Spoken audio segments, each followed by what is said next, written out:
แค่รถเสียงเป็นคนโอ้ยจะตักปุ้งปุ้งมาเนาะว่าไงในจอมรอมั้งโยจอมเลยวันยกปังแบบมึงโอ้ยขับตีฟ้าตัดเอาปุ้งข้าวความเคินเลยไปยังไงได้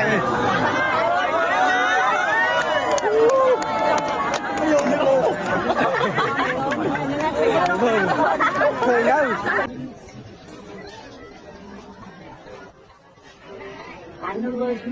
จริงด้วยจริงด้วย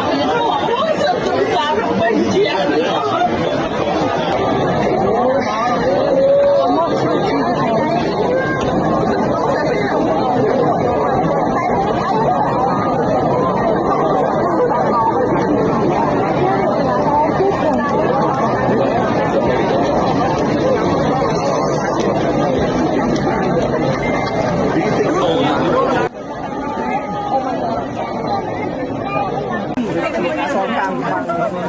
มาพูดจำร้อน